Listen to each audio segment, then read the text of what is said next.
झाम बाबा AIT channel में mathematics class 10th topic 2 है पॉलिनॉमल्स बहुपद। और बहुपद में हम देखेंगे कि बहुपद किसे कहते हैं, बहुपद की क्या कंडीशन होती है, शून्यांक बहुपद क्या होता है, इस चीज़ को हम यहाँ जानेंगे। किसे बहुपद कहते हैं, किसे नहीं कहते हैं, और कौन सा बहुपद किस नाम से जाना जाता है। तो यहाँ पर देखते हैं अगर हम, तो बहुपद की कंडीशन में कि बहुपद अर्थात पदों की संख्या से मतलब है पद 1 2 3 4 5 इस तरीके से डिवाइडेड हो।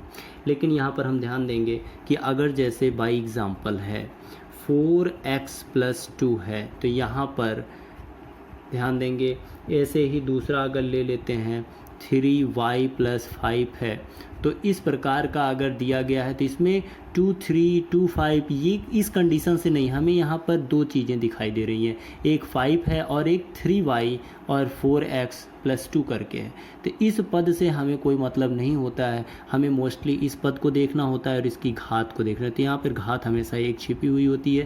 तो यहाँ पर 4x है, तो 4x अर्थात यहाँ पर x के जो पदों की संख्या वो 4 है और x की मान यहाँ पर 1 है, अर्थात x की घात 1 है। तो ये आपका बनेगा, जो नाम आपका बनेगा यहाँ पर घात का, इसे कहेंगे अगर एक घात है, अगर घात कितनी है 1 है, तो इसे कहेंगे लीनियर पॉलिनॉमल्स। क्या कहेंगे? LINEAR लीनियर पॉलिनॉमियल, ठीक है। ये लीनियर पॉलिनॉमियल अर्थात इसको हम कहेंगे रैखिक बहुपद, रैखिक बहुपद। ध्यान दें, रैखिक बहुपद क्यों कहेंगे ये भी जानना ज़रूरी है। मैथ पढ़ने का मतलब है सारे पॉइंट को क्लियर करते हुए चले तो ज़्यादा बेटर होता है, क्योंकि हमें आगे समझने में आसानी होगी। रैखिक बहुपद का मतलब है अगर x की पावर 1 है तो इस तरीके से ये, अगर मैं इसको कोऑर्डिनेट में डिवाइड कर दूं तो कोऑर्डिनेट में भी अगर क्वेश्चन पूछता है तो हमें परेशानी नहीं होगी, क्योंकि अगर ये x एक्सिस होता है, x डैश एक्सिस होता है, y एक्सिस होता है, y डैश एक्सिस होता है। अगर यहाँ पर 1 पावर है तो इसका मतलब ये यक्स के फॉर्म में इसी कंडीशन में आगे प्रोवाइड करेगा, अर्थात ये केवल रैखिक कंडीशन बनाएगा, चाहे इस दिशा में हो चाहे इस दिशा में हो, अपर नहीं जाएगा एंड डाउन नहीं जाएगा, इसलिए इसको कहते हैं रैखिक बहुपद। इसी तरीके से अगर मैं लूँ दूसरा एग्जाम्पल यूज करता हूँ और उसमें घात 2 हो, घात 2 हो तो क्या कंडीशन बनेगी? जैसे एग्जाम्पल में 2x पावर 2 + 3x - 2/5, तो इस प्रकार से अगर दे देता है तो इसमें पावर 2 है, अर्थात यहाँ पर मैं बात करूँ तो ये आपका जो होगा एग्जाम्पल, ये होगा द्विघात बहुपद का, ये है द्विघात बहुपद, इसका नाम होगा द्विघात बहुपद। क्यों? देखिए घात इसमें एक तो 2 हो गई और पद कितने हो गए यहाँ, x पावर 1 x पावर 2 करके 2 पद हो गए, इसलिए इसे कहेंगे द्विघात बहुपद। ठीक है, BTC वगैरह वाले भी इस चीज़ को बस ध्यान दें, क्योंकि वहाँ पर भी इस तरीके से छोटे छोटे क्वेश्चन पूछे जाते हैं और वो आपको बहुत ही परेशान करते हैं, बेसिक ही होते हैं, लेकिन जब तक आपको क्लियर कोई अच्छे से नहीं इसको डिस्क्राइब करेगा, केवल पढ़ा देने से उससे कुछ होने वाला नहीं है, जानना बहुत ज़रूरी है। एग्जाम्पल के बेस पर अगर मैं लूँ तो ऐसे ही मैं ले सकता हूँ, यहाँ से त्रिघात बहुपद की बात करता हूँ। त्रिघात बहुपद की अगर हम बात करते हैं तो यहाँ पर हम लिख सकते हैं 2 - x पावर 3, 2 - x पावर 3, तो यहाँ पर घातों की संख्या 3 है, अर्थात इसे त्रिघात बहुपद कहेंगे। ठीक है, अब बात आती है कि बहुपद तो सभी को कह रहे हैं, किसे नहीं कहेंगे? बहुपद नहीं है, ये इम्पॉर्टेंट है, क्वेश्चन यहाँ से बनता है। ठीक है, तो यहाँ से अगर बनता है तो देखिए, अगर कोई भी व्यंजक इस तरीके से दिया गया है कि 1/x - 1 है तो ये बहुपद नहीं है। ठीक है, ये बहुपद नहीं है। ठीक, रीजन भी मैं बताऊंगा। दूसरा ले लेते हैं √x है तो यह +2 है, तो ये भी बहुपद नहीं है। और यहाँ पर ले लेता हूँ, अगर कहीं पर ऐसे कर देते हैं 1/x पावर 2 + 2x + 3, तो इस कंडीशन में भी यह बहुपद नहीं है। इस तरीके से कहीं पे भी आता था आप उसे बहुपद नहीं। बहुपद का मतलब बहुत सारे पद हो, लेकिन यहाँ तो पद बहुत कम है, एक से नीचे इतनी संख्या दी गई, अर्थात जो पद आएंगे वो बहुत ही कम होंगे, तो बहुपद होने के चांसेस नहीं बनते हैं, इसलिए इसे बहुपद नहीं कहते हैं। बहुपद में सबसे इम्पॉर्टेंट चीज़ है, आपसे बार बार पूछा जाता है एग्जाम्स में कि यहाँ पर ये शून्यक क्या होता है। तो शून्यक के लिए एक एग्जाम्पल ले लेते हैं बहुपद से ही रिलेटेड। तो वो एग्जाम्पल है हमारा, जैसे मैं कह देता हूँ कि एक क्वेश्चन ले लेता हूँ कि द्विघात बहुपद x square plus 7x plus 10 के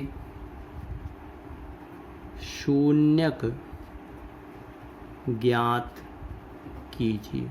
ठीक है, शून्यक ज्ञात कीजिए और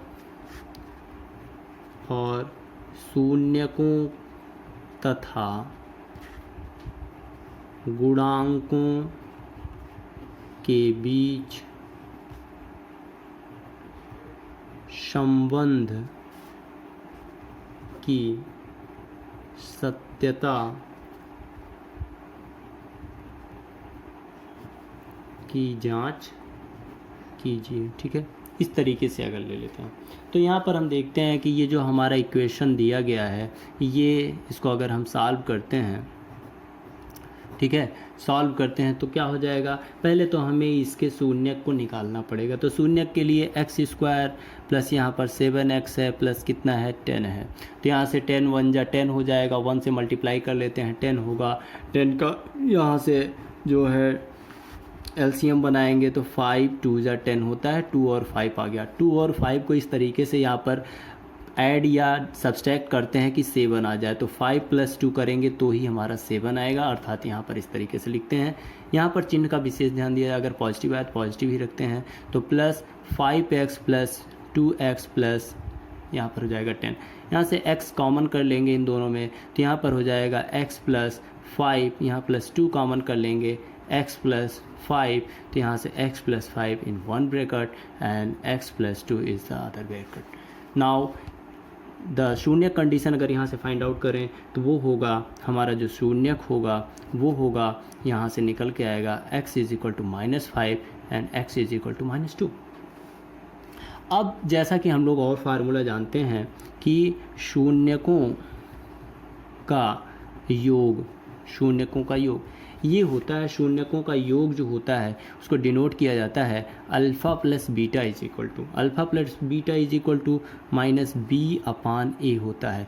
-b/a अर्थात इस इक्वेशन को हम इस तरीके से कंपेयर करेंगे, x square plus 7x plus 10 की तुलना ax square plus bx plus c से करने पर, अगर हम इसे तुलना कम कर देते हैं तो a इज़ इक्वल टू हमारा 1 आएगा, यहाँ से बिलोंग करेगा, b यहाँ से बिलोंग करेगा, अर्थात b इज़ इक्वल टू 7 आएगा और c इज़ इक्वल टू आएगा 10।